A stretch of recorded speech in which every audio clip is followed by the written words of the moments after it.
ಪವಿತ್ರಾತ್ಮನಿಂದ ಅಗ್ನಿಯಿಂದ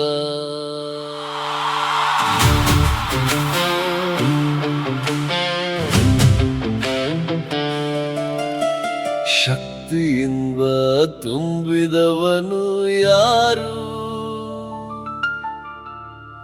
ಯೇಸು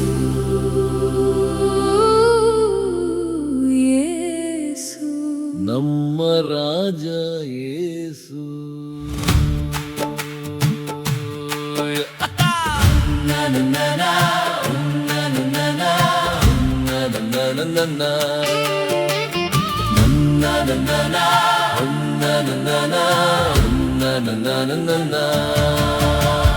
ನೀರಿನಿಂದ ನಾನು ದೀಕ್ಷಾ ಸ್ನಾನ ಮಾಡಿಸುವೆನು, ಆದರೆ ನನ್ನ ಹಿಂದೆ ಬರುವವನು ಮಹಾನ್. ಅವನ ಪಾದರಕ್ಷೆಯ ಪಟ್ಟಿಯನ್ನು ಬಿಚ್ಚಲು ನಾನು ಯೋಗ್ಯನಲ್ಲ, ನಾನು ಯೋಗ್ಯನಲ್ಲ. ಅವನು ಬರುವನು ಶಕ್ತಿಯಿಂದ, ಅವನು ಬರುವನು ಮಹಿಮೆಯಿಂದ, ನಮ್ಮ ಹೃದಯ ಬದಲಿಸಲು, ನಮ್ಮ ಜೀವನ ತುಂಬಿಸಲು. ಪವಿತ್ರಾತ್ಮನೇ ಬಾ, ನಮ್ಮ ಮೇಲೆ ಇಳಿದು ಬಾ, ನಿನ್ನ ಅಗ್ನಿಯಿಂದ ನಮ್ಮನ್ನು ತುಂಬಿಸು, ಯೇಸುವಿನಂತೆ ನಮ್ಮನ್ನು ರೂಪಿಸು.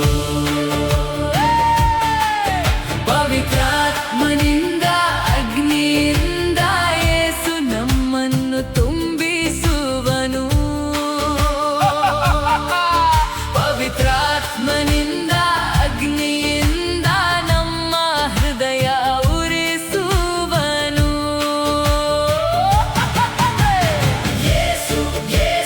ನಮ್ಮ ಮಧ್ಯ ಬಾ, ನಮ್ಮನ್ನು ತುಂಬಿಸು.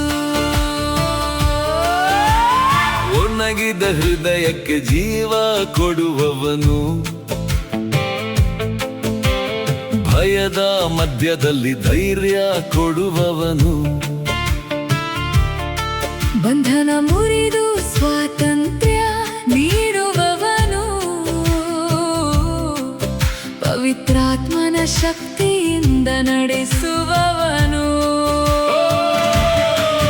ನಮ್ಮ ಕಣ್ಣಲ್ಲಿ ಹೊಸ ದೃಷ್ಟಿ, ನಮ್ಮ ಹೃದಯದಲ್ಲಿ ಹೊಸ ಬೆಂಕಿ, ನಮ್ಮ ಹೆಜ್ಜೆಯಲ್ಲಿ ಹೊಸ ಶಕ್ತಿ, ಯೇಸುವಿಗಾಗಿ ಹೊಸ ಜೀವನ. ಪವಿತ್ರಾತ್ಮನೇ ಬಾ, ನಮ್ಮ ಮೇಲೆ ಇಳಿದು ಬಾ, ನಿನ್ನ ಅಗ್ನಿಯಿಂದ ನಮ್ಮನ್ನು ತುಂಬಿಸು, ಯೇಸುವಿನಂತೆ ನಮ್ಮನ್ನು ರೂಪಿಸು. ಪವಿತ್ರಾತ್ಮನಿಂದ ಅಗ್ನಿಯಿಂದ ಯೇಸು ನಮ್ಮನ್ನು ತುಂಬಿಸುವನು. ಪವಿತ್ರಾತ್ಮನಿಂದ ಅಗ್ನಿಯಿಂದ ನಮ್ಮ ಹೃದಯ ಉರಿಸುವನು. ನಮ್ಮ ಮಧ್ಯ ಬಾ, ನಮ್ಮನ್ನು ತುಂಬಿಸು.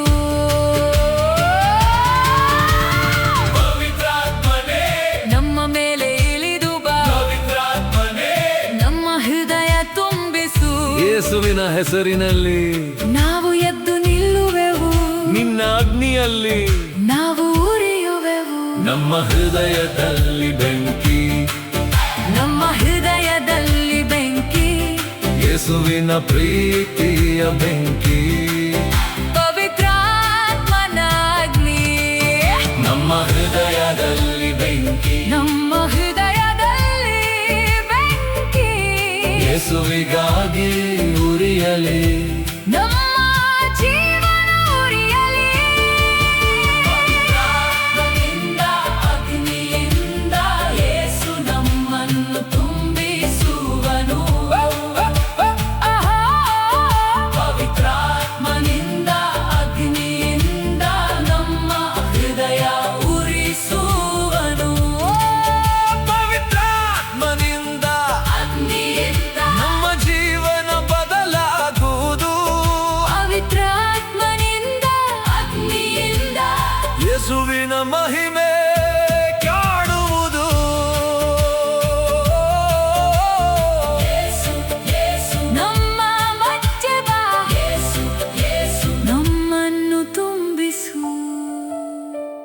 ಪವಿತ್ರಾತ್ಮನೇ ಬಾ, ನಮ್ಮ ಹೃದಯ ತುಂಬಿಸು, ನಿನ್ನ ಅಗ್ನಿಯಿಂದ ನಮ್ಮನ್ನು ಉರಿಸು.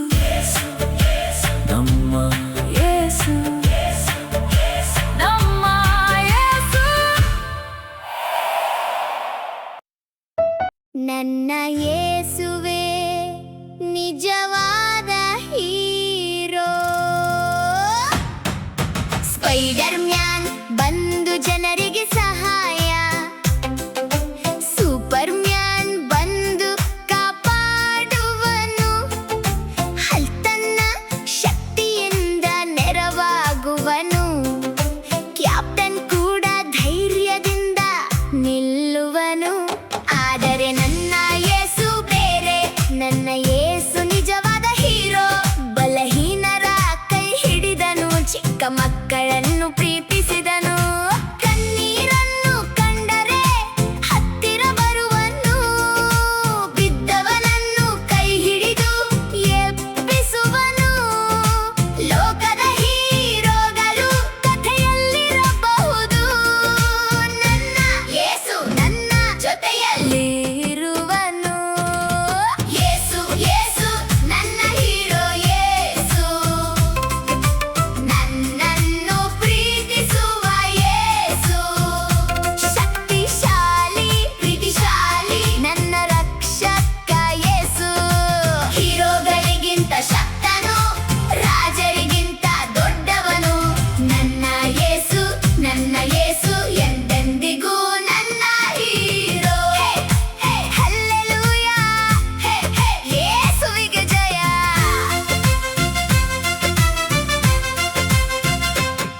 ಮಕ್ಕಳು ಬಂದಾಗ ಯೇಸು ಹೇಳಿದನು, ನನ್ನ ಬಳಿಗೆ ಬನ್ನಿರಿ ಎಂದನು.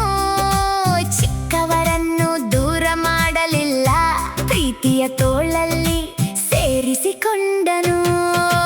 ಕುರುಡರಿಗೆ ಕಣ್ಣು ಕೊಟ್ಟನು, ಅಸ್ವಸ್ಥರಿಗೆ ಆರೋಗ್ಯ ಕೊಟ್ಟನು, ಹಸಿದವರಿಗೆ ಆಹಾರ ಕೊಟ್ಟನು, ಕಳೆದು ಹೋದವರಿಗೆ ದಾರಿ ತೋರಿದನು. ನನ್ನ ಯೇಸು ನಿಜವಾದ ಹೀರೋ, ಪ್ರೀತಿಯಿಂದ ಗೆದ್ದ ಹೀರೋ. ಕತ್ತಲೆಯಲ್ಲೂ ಬೆಳಕಾಗುವನು, ಭಯ ಬಂದಾಗ ಧೈರ್ಯ ಕೊಡುವನು. ನಾನು ಒಂಟಿಯಲ್ಲ, ಯೇಸು ನನ್ನ ಜೊತೆ, ಅವನ ಕೈ ಹಿಡಿದು ನಡೆಯುವೆ. ಯೇಸು ಯೇಸು ನನ್ನ ಹೀರೋ, ಯೇಸು ನನ್ನನ್ನು ಪ್ರೀತಿಸುವ ಯೇಸು. ಶಕ್ತಿಶಾಲಿ ಪ್ರೀತಿಶಾಲಿ ನನ್ನ ರಕ್ಷಕ ಯೇಸು. ಹೀರೋಗಳಿಗಿಂತ ಶಕ್ತನು, ರಾಜರಿಗಿಂತ ದೊಡ್ಡವನು, ನನ್ನ ಯೇಸು ಎಂದೆಂದಿಗೂ ನನ್ನ ಹೀರೋ. ಸೂಪರ್ ಶಕ್ತಿ ಬೇಕಿಲ್ಲ ನನಗೆ, ಯೇಸುವಿನ ಪ್ರೀತಿ ಸಾಕು ನನಗೆ. ಭಯ ಬಂದರು ಯೇಸು ಇದ್ದಾನೆ, ನೋವು ಬಂದರು ಯೇಸು ಇದ್ದಾನೆ. ಚಿಕ್ಕವನು ಯೇಸು ದೊಡ್ಡವನು, ನಾನು ದುರ್ಬಲ ಯೇಸು ಬಲವನು. ನನ್ನ ಕೈ ಹಿಡಿದು ನಡೆಸುವವನು, ನನ್ನ ಯೇಸು ನಿಜವಾದ ಹೀರೋ. ಹೀರೋ ಯೇಸು, ರಕ್ಷಕ ಯೇಸು, ರಾಜನು ಯೇಸು, ನನ್ನ ಸ್ನೇಹಿತ ಯೇಸು. ಯೇಸು ಯೇಸು ನನ್ನ ಹೀರೋ, ಯೇಸು ಮಕ್ಕಳನ್ನು ಪ್ರೀತಿಸುವ ಯೇಸು. ಶಕ್ತಿಶಾಲಿ ಪ್ರೀತಿಶಾಲಿ ನನ್ನ ರಕ್ಷಕ ಯೇಸು. ಸ್ಪೈಡರ್ ಮ್ಯಾನ್ಗಿಂತ ಶಕ್ತನು, ಸೂಪರ್ ಮ್ಯಾನ್ಗಿಂತ ದೊಡ್ಡವನು, ಎಲ್ಲ ಹೀರೋಗಳಿಗಿಂತ ಮಿಗಿಲಾದ ನನ್ನ ಯೇಸು ನಿಜವಾದ ಹೀರೋ.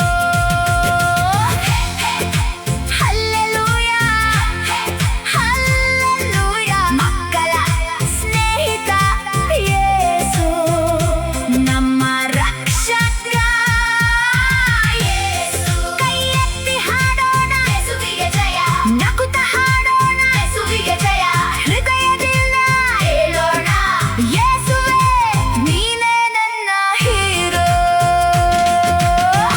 ಓಕೆ, ನಿಮ್ಮೆಲ್ಲರಿಗೂ ಬೆಳಗ್ಗೆ ನಮಸ್ಕಾರಗಳು ಸಹೋದರ ಸಹೋದರಿಯರೇ ಮತ್ತು ಸ್ನೇಹಿತರೆ.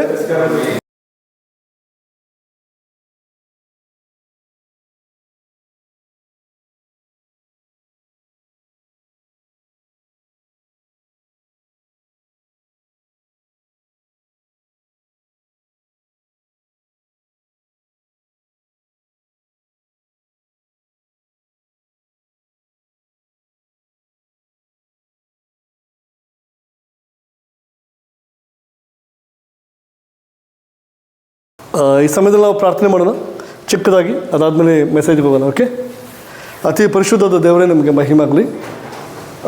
ಈ ವಾಕ್ಯವನ್ನು ನೀವು ನಮಗೆ ಕೊಟ್ಟಿದ್ದೀರಿ ದೇವರೇ. ಕಮ್ಯುನಿಯಿಂದಲೂ ಕೂಡ ಅನೇಕ ವಿಷಯಗಳು ನಮಗೆ ಹೇಳ್ಕೊಟ್ಟಿದ್ದಕ್ಕೆ ಸ್ತೋತ್ರ. ನಿಜ ದೇವರೇ, ನಾವು ಬಹಳ ಸೀರಿಯಸ್ ಆಗಿ ತೊಗೋಬೇಕು. ನಮ್ಮ ಲೈಫ್ನ, ನಮ್ಮ ಜೀವನವನ್ನು ಬಹಳ ಗಂಭೀರವಾಗಿ ತೊಗೋಬೇಕಾಗಿದೆ. ದಯವಿಟ್ಟು ಸಹಾಯ ಮಾಡಿ ನಿಮ್ಮ ವಾಕ್ಯದಂತೆ ನಡೆಯುವುದಕ್ಕೆ ನಮ್ಮನ್ನು ಆಶ್ವಾಸಬೇಕಂತ ಕೇಳಿಕೊಂಡು ಸಮಯ ವೇಳೆ ಕೊಡೋದಕ್ಕಾಗಿ ನಿಮಗೆ ಸ್ತೋತ್ರ ಮಹಿಮೆ ಸಲ್ಲಿಸ್ತಾ ಈ ಪ್ರಾರ್ಥನೆ ನಿಮ್ಮೊಬ್ಬನೇ ಮಗನ ಯೇಸು ನಾಮದಲ್ಲಿ ಪ್ರಾರ್ಥಿಸ್ತಾನೆ ದೇವರೇ, ಆಮೇನ್.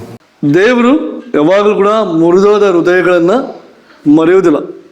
ಇವತ್ತು ಅದ್ರ ಬಗ್ಗೆ ನಾವು ಫೋಕಸ್ ಮಾಡೋಣ. ದೇವ್ರು ಏನು ಮಾಡೋಂಗಿಲ್ಲ, ಎಲ್ಲ ಮುರಿದೋಗಿದ್ದಾರೆ, ಅವ್ರನ್ನ ಯಾವತ್ತಿಗೂ ಬಿಡೋಂಗಿಲ್ಲ. ಅವ್ರು ಯಾವತ್ತಿಗೂ ಅವ್ರನ್ನ ಅಸಡ್ಡೆ ಮಾಡೋಂಗಿಲ್ಲ. You always take care of the broken hearted. ಅವ್ರು ಯಾವಾಗಲೂ ಮುರಿದೋದ ಹೃದಯವನ್ನು ಬಹಳ ಹತ್ತಿರದಿಂದ ನೋಡಿ ಅವ್ರನ್ನ ಬೆಳೆಸ್ತಾರೆ. ನಾವು ಜೆನೆಸಿಸ್ 50:20 ನಾವು ಓದೋದಾದರೆ, ಯಾರು ಓದ್ತೀರಾ? ಜೆನೆಸಿಸ್ 50:20. ಓದಿ. ನೀವಂತೂ ನನಗೆ ಕೇಡಾಗಬೇಕೆಂದು ಎಣಿಸಿದಿರಿ, ಆದರೆ ದೇವರು ನನ್ನನ್ನು ಮೇಲಾಗಬೇಕೆಂದು ಸಂಕಲ್ಪಿಸಿದನು. ಇದು ಜೋಸೆಫ್ ಅವರು ಹೇಳ್ತಾರೆ ತಮ್ಮ ಅಣ್ಣಂದಿರಿಗೆ, ನೀವು ನನಗೆ ಕೇಡ್ ಮಾಡೋಕ್ಕೆ ಪ್ಲಾನ್ ಮಾಡಿದ್ರಿ, ಆ ಪ್ಲಾನ್ನ ದೇವರು ನನಗೆ ಒಳ್ಳೆಯದಕ್ಕೆ ಉಪಯೋಗಿಸ್ಕೊಂಡಿದ್ದಾರೆ. ಬ್ರದರ್ಸ್, ನಮ್ಮ ಲೈಫಲ್ಲಿ ಯಾರೇ ನಮ್ಮನ್ನು ಕೇಡ್ ಮಾಡಬೇಕಂದ್ರೆ ಕೂಡ, ತಪ್ಪು ಮಾಡಬೇಕಂದ್ರೆ ಕೂಡ, ನಮ್ಮ ಲೈಫನ್ನ ತಪ್ಪಾಗಿ ಹೋಗ್ಬೇಕಂತ ನಮ್ಮನ್ನು ಪ್ರೇರೇಪಣೆ ಮಾಡಿದ್ರೆ ಕೂಡ, ಬಟ್ ನಾವು ದೇವರ ವಿಷಯದಲ್ಲಿ ನಿಷ್ಠೆಯಿಂದ ಇರುವುದಾದರೆ ಅದನ್ನು ಅವರು ಒಳ್ಳೆಯ ರೀತಿಯಲ್ಲಿ ಮಾರ್ಪಡಿಸ್ತಾರೆ. ಅಂಡರ್ಸ್ಟ್ಯಾಂಡ್? ಕೆಲವೊಮ್ಮೇನಾದಂದರೆ ನಮಗೇನಾದರೂ ಕೆಟ್ಟದಾಗ್ತದೆ ಅಂತ ಗೊತ್ತಾಗುವಾಗ ನಾವು ಅಪೋಸ್ ಆಗಿಬಿಡ್ತೀವಿ. We become a villain. ಅವ್ರು ಹಂಗೆ ಅಂದ್ರೆ ನಾವು ಹಿಂಗೆ ಅಂತ ನಾವು ವಿಲ್ಲನ್ ಆಗಿಬಿಡ್ತೀವಿ. ಬಟ್ ಅಲ್ಲಿ ದೇವ್ರ ಕೆಲಸ ನಡೆಯಂಗಿಲ್ಲ. ಯಾರೇ ಏನೇ ನಮ್ಮ ಲೈಫಲ್ಲಿ, ನಮ್ಮ ಸ್ವಂತದವರಾಗಲಿ, ನಮ್ಮ ಅಕ್ಕಪಕ್ಕರ ಮನೇಲಾಗಲಿ, ನಮ್ಮ ಸ್ನೇಹಿತರಾಗಲಿ, ಯಾರೇ ಏನೇ ಕುತಂತ್ರ ಮಾಡಿದ್ರು ಕೂಡ ನಾವು ದೇವರ ಪ್ರಕಾರ ಇರುವುದಾದರೆ ಆ ಕುತಂತ್ರವನ್ನು ಒಳ್ಳೆಯ ರೀತಿಯಲ್ಲಿ ಮಾರ್ಪಡಿಸ್ತಾರೆ. ಅದಕ್ಕೆ ಏನು ಮಾಡಬೇಕಂದ್ರೆ ನಾವು ದೇವ್ರನ್ನ ಸಂಪೂರ್ಣವಾಗಿ ನಂಬಬೇಕು, ದೇವ್ರನ್ನ ಸಂಪೂರ್ಣವಾಗಿ ನಾವು ಆರಾಧಿಸಬೇಕು. ಅವಾಗ ದೇವರು ಅದನ್ನು ಮಾಡ್ತಾರೆ. ಒಬ್ಬರು ಏನೇ ಮಾಡಿದ್ರು ಕೂಡ ದೇವ್ರದೇ ನಡೆಯುತ್ತೆ. ಬಟ್ ಪ್ರಾಬ್ಲಮ್ ಏನಂದರೆ ನಾವು ಯಾವ ಸೈಡ್ ಇದ್ದೇವೆ. ಲೋಕದ ರೀತಿಯಲ್ಲಿ ನಾವು ಹೋಗ್ಬಿಡ್ತೀವ ಅಥವಾ ದೇವ್ರ ಪ್ರಕಾರ ನಾವು ಇರೋಕ್ಕೆ ಬಯಸ್ತೀವ. ಓಕೆ, ಇಲ್ಲಿರೋರು ಎಲ್ಲರಿಗೂ ಕೂಡ ಪಾಸ್ಟ್ ಇದೆ. ದೇರ್ ಇಸ್ ಎ ಪಾಸ್ಟ್ ಅಂದರೆ ಒಂದು ಇತಿಹಾಸ ಇದೆ, ಒಂದು ಸ್ಟೋರಿ ಇದೆ ನಿಮ್ಮ ಲೈಫಲ್ಲಿ. ಇಲ್ಲಿ ಯಾರು ಕೂಡ ಇಲ್ಲ ಈ ಥರ ಸ್ಟೋರಿ ಇಲ್ಲದೆ ಇರುವಂಥ ಲೈಫಲ್ಲಿ ಯಾರೂ ಇಲ್ಲ. ಇಲ್ಲಿ ಎಲ್ಲರದ್ದು ಒಂದು ಸ್ಟೋರಿ ಇದೆ, ಎಲ್ಲರದ್ದು ಒಂದು ಕಥೆ ಇದೆ, ವಿಭಿನ್ನವಾದ ಕಥೆಗಳಿದೆ. ಇದೇ ಅಲ್ವಾ? ನನ್ನ ಲೈಫಲ್ಲಿ ಏನೆಲ್ಲ ಆಗಿದೆ ಅದೇ ನಿಮ್ಮ ಲೈಫಲ್ಲಿ ಆಗಿದೆಯಾ? ಇಲ್ಲ. I have my own stories. ನನ್ನ ಕಥೆಗಳು ನನಗೆ ಗೊತ್ತಿದೆ, ನನ್ನ ಬ್ಯಾಕ್ಗ್ರೌಂಡ್ ನನಗೆ ಗೊತ್ತಿದೆ. Okay, I have a failures. ಭಾಳ ಸೋತೋಗಿದ್ದೀನಿ ನಾನು. ಇಲ್ಲಿ ಕೂಡ ಭಾಳ ಜನ ಇದ್ದಾರೆ ಸೋತೋಗಿದ್ದಾರೆ. Okay, I have a rejection. ಭಾಳ ಜನ ನಿಮ್ಮನ್ನು ನಿರಾಕರಣೆ ಮಾಡಿದ್ದಾರೆ, ನೀವಂದರೆ ಅಸಡ್ಡೆ ಮಾಡಿದ್ದಾರೆ, ನೀವಂದರೆ ತುಂಬ ಅಸಹ್ಯ ಮಾಡಿದ್ದಾರೆ. ನನಗೆ ಆಗಿದೆ. ನೀವಂದರೆ ವ್ಯಾಲ್ಯೂ ಇಲ್ಲ ಅವ್ರಿಗೆ. ಭಾಳ ನೋವು ಅನುಭವಿಸಿದ್ದೀರ. We have a past, we have lot of pain. ನಮ್ಮಪ್ಪ, ನಮ್ಮಮ್ಮ, ನಮ್ಮ ಅಣ್ಣ, ನಮ್ಮ ತಂಗಿ, ನಮ್ಮ ಚಿಕ್ಕಪ್ಪ, ನಿಮ್ಮ ದೊಡ್ಡಪ್ಪ, ಆ ಮನೆ ಈ ಮನೆ, ಆ ಫ್ರೆಂಡ್ ಈ ಫ್ರೆಂಡು ನನ್ನ ನೋವು ಮಾಡಿದ್ದಾರೆ. ನಮ್ಮ ಸರ್ಕಾರ ದೇ ಹರ್ಟ್ ಅಸ್. ಭಾಳ ನೋವು ಕೊಟ್ಟಿದ್ದಾರೆ. ಭಾಳ ಸಮಯದಲ್ಲಿ ನಾನು ಮೋಸ ಹೋಗಿದ್ದೀನಿ. ನಮ್ಮ ಲೈಫಲ್ಲಿ ಕೂಡ ಆಗಿದೆ. ಏನೊಬ್ರು ಹಂಗೆ ಮಾಡಿದ್ರೆ ನಂಗೆ ಮೋಸ ಮಾಡಿಬಿಟ್ರು. Okay, we're all got betrayed. ಭಾಳ ಸಮಯದಲ್ಲಿ ನಿರುತ್ಸಾಹವಾಗಿದ್ದೀವಿ. ಇವಾಗಲೂ ಆಗ್ತಾಯಿದ್ದೀವಿ ಕೆಲವು ಸಮಯದಲ್ಲಿ. ಕೆಲವೊಮ್ಮೆ ದೇವ್ರ ಮೇಲೆ ನಿರುತ್ಸಾಹ ನಮಗೆ. ಏನು ಇಷ್ಟು ಮಾಡ್ತಾಯಿದ್ದೀವಿ, ದೇವ್ರು ಬ್ಲೆಸ್ ಮಾಡ್ತಾಯಿಲ್ಲ ಅಂತ ದೇವ್ರ ಮೇಲೆ ನಿರುತ್ಸಾಹ. ದೇವ್ರ ಮೇಲೆ ನಮಗೆ ಬೇಜಾರು ಕೆಲವೊಮ್ಮೆ. ಇಷ್ಟೆಲ್ಲ ಮಾಡಿದ್ರು ಕೂಡ ದೇವ್ರು ಯಾಕೆ ಕಣ್ಣು ತೆರೀತಲ್ಲ. ಓಕೆ, ನಾವು ಈ ಪ್ರಪಂಚ ಏನಿರುತ್ತೆ ಫರ್ಗೆಟ್, ಮರ್ತು ಬಿಡ್ರಪ್ಪ ಎಲ್ಲ. ಅದು ಏನು ಹೇಳುತ್ತೆ ಪ್ರಪಂಚ? ಮರ್ತು ಬಿಡ. God says bring your past to me and I will redeem it. ನೀವು ನಿಮ್ಮ ಪಾಸ್ಟನ್ನು ನನ್ನ ಕೈಲಿ ಕೊಡಿ, ಅದನ್ನು ನಾನು ಉದ್ಧಾರ ಮಾಡ್ತೇನೆ, ಅದನ್ನು ಸರಿಪಡಿಸ್ತೇನೆ. ನಾವು ಓಡಿ ಹೋಗಬಾರ್ದು. ನಾವು ಎಲ್ಲ ಹಿನ್ನೆಲೆಗಳನ್ನು, ನಮ್ಮ ನೋವು, ನಮ್ಮ ಒಂದು ತಿರಸ್ಕಾರ, ನಮ್ಮ ಮೋಸ ಮಾಡಿದ ಜೀವನ, ನಮ್ಮ ಫೇಲಿಯರ್, ಸೋತು ಹೋದಂಥ ವಿಷಯಗಳೆಲ್ಲ ಯಾರ ಹತ್ರ ಇಡಬೇಕು? Should bring to the God. ನಾವೇನು ಮಾಡ್ತೀವಿ? We bring to the world. World ಹೇಳುತ್ತೆ ಮಾಡ್ತು ಬಿಡು, ಹೋಗ್ಲಿ, ಅವ್ರ ಹಂಗವ್ರು, ಹೋಗಿ ಮುಂದೋಗು. ನೋ, ಗಾಡ್ ಆ ಪೇನ್ನ ಒಳ್ಳೆಯ ರೀತಿಯಲ್ಲಿ ನ್ಯೂಟ್ರಲೈಸ್ ಮಾಡ್ತಾರೆ. ಅದಕ್ಕಾಗಿ ನಾವು ಇವತ್ತು ಏನು ಕಲಿತಾ ಇದ್ದೇವೆ ಅಂದರೆ, ನಾವು ದೇವ್ರಿಗೆ ಬೇಕಾಗಿದ್ದು ನಿಮ್ಮ ಜೀವನ ಪರಿವರ್ತನೆ ಆಗಬೇಕು. ನಿಮ್ಮ ಜೀವನ ನೋವಲ್ಲೇ ಇರಬೇಕಂತಲ್ಲ. ನಮ್ಮ ಜೀವನ ಯಾವಾಗಲೂ ನೋವಲ್ಲೇ ಇರಬಾರ್ದು. ಯಾರ ಜೀವನ ನೋವಲ್ಲಿ ಇದೆ ಅಂದರೆ, you didn't bring that problem to God. ಆ ಸಮಸ್ಯೆಯನ್ನು ನೀವು ದೇವ್ರ ಹತ್ರ ತೊಗೊಂಡೇ ಬಂದಿಲ್ಲ. ನೀವೇನು ಆ ಸಮಸ್ಯೆ ಮಾಡಿದ್ದೀರಾ? ನೀವೇ ಬಗೆಹರಿಸಿದ್ದೀರಾ? ಇಲ್ಲ, ಯಾರೋ ಜನರ ಹತ್ರ ಕೊಟ್ಟಿದ್ದೀರಾ, ಯಾರೋ ಹಿರಿಯರ ಹತ್ರ ಕೊಟ್ಟಿದ್ದೀರಾ. ಆ ಸಮಸ್ಯೆಯನ್ನು ಅವರು ಬಗೆಹರಿಸಿದ್ದಾರೆ. ಅದಕ್ಕೆ ನಮ್ಮ ಲೈಫು ಟ್ರಾನ್ಸ್ಫಾರ್ಮ್ ಆಗಂಗಿಲ್ಲ, ನಮ್ಮ ಲೈಫು ಮಾರ್ಪಾಡಾಗಂಗಿಲ್ಲ. ನಮ್ಮ ಜೀವನ ಮಾರ್ಪಾಡಾಗಬೇಕಂದ್ರೆ ನಾವೇನು ಮಾಡಬೇಕು? ನಮ್ಮ ಸಮಸ್ಯೆನ ಎಲ್ಲಿ ತೊಗೊಂಡೋಗ್ಬೇಕು? ದೇವ್ರ ಹತ್ರ ತೊಗೊಂಡೋಗ್ಬೇಕು. ದೇವರು ನಮ್ಮ ನೋವನ್ನು, ಮೊದಲನೇ ಪಾಯಿಂಟ್ ನಾವು ನೋಡೋಣ. ದೇವರು ನಮ್ಮ ನೋವನ್ನು, ನಮ್ಮ ಆಗಿರುವಂಥ ನೋವನ್ನು, ಅದರಿಂದಲೇ ಅವ್ರು ನಮಗೆ ಜ್ಞಾನವುಳ್ಳವರಾಗಿ ಹೇಗಿರ್ಬೇಕು ಅಂತ ಕಲಿಸ್ಕೊಡ್ತಾರೆ. ಆ ನೋವಿನ ನಾವು ಯಾವಾಗ ದೇವ್ರ ಮುಂದೆ ಇಡ್ತೀವಿ, ಈ ನೋವಿಂದ ನೀನು ಹೆಂಗೆ ಜ್ಞಾನವುಳ್ಳವನಾಗಿರಬೇಕು ಅಂತ ನನಗೆ ಟೀಚ್ ಮಾಡ್ತಾರೆ. ಅದು ನಾವು ನೋಡೋಣ. ಎಲ್ಲಿದೆ ಅದು? ಓಕೆ, ನಾವು ಜೋಸೆಫ್ ಲೈಫಲ್ಲಿ ನೋಡಿದ್ರೆ ಅವ್ರು ಹೇಳ್ತಾರೆ, ನೀವು ನನ್ನ ಲೈಫನ್ನು ಕುತಂತ್ರ ಮಾಡಿದ್ರಿ. ಜೋಸೆಫ್ ಲೈಫಲ್ಲಿ ಆದಂಥ ಸ್ಟೋರಿಗಳು ನಮಗೆ ಗೊತ್ತಿದೆ. ಯಾರಿಗೆಲ್ಲ ಗೊತ್ತಿಲ್ವೋ ಸ್ವಲ್ಪ ವಿಸ್ತರಣೆ ಮಾಡಿ ಹೇಳ್ತೀನಿ. ಜೋಸೆಫ್ ಬಂದ್ಬಿಟ್ಟು ಅವ್ರ ತಂದೆಗೆ ಭಾಳ ಪ್ರಿಯವಾದ ಮಗ ಆಗಿದ್ದ. ಅವ್ರ ತಂದೆ ಎಲ್ಲ ಮಕ್ಕಳಿಗಿಂತ ಅವ್ರನ್ನ ಭಾಳ ಸ್ವಲ್ಪ ಹೆಚ್ಚಾಗಿ ಪ್ರೀತಿಸಿದ್ರಿಂದ ಕಲರ್ಫುಲ್ ಕೋಟ್ ಕೊಟ್ಟರು ಅವ್ರಿಗೆ. ಅಂದರೆ ಬಹಳ ಬಣ್ಣ ವಿಧವಾದ ಅಂಗಿಯನ್ನು ಅವ್ರಿಗೆ ಕೊಟ್ಟರು. ಆ ಅಂಗಿಯನ್ನು ಹಾಕೊಂಡು ಅವ್ರ ಅಣ್ಣಂದಿರ ಮುಂದೆ ಹೋಗಿ ನಮ್ಮಪ್ಪ ಕೊಟ್ಟವನೇ ಅಂದಾಗ ಅವ್ರ ಅಣ್ಣಂದಿರಿಗೆ ಹೊಟ್ಟೆ ಕಿಚ್ಚು ಬಂತು. ಇವನು ಸುಮ್ಮನೆ ಇರೋಂಗಿಲ್ಲ.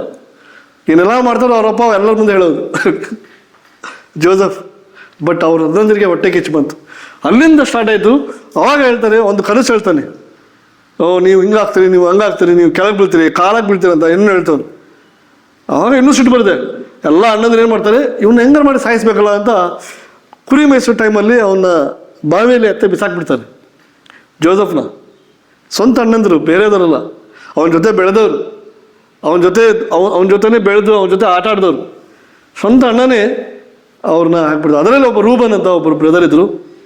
ಅವ್ರು ಹೇಳ್ತಾರೆ, ಇದೆಲ್ಲ ಬೇಡ, ಅವನ್ನ ಎತ್ಬಿಟ್ಟು ನಾವು ಮಾರ್ಬಿಡೋಣ ಬೇರೆದವ್ರಿಗೆ ಅಂತ ಅವನ್ನ ಎತ್ಬಿಟ್ಟು ಮಾರ್ಬಿಟ್ರು.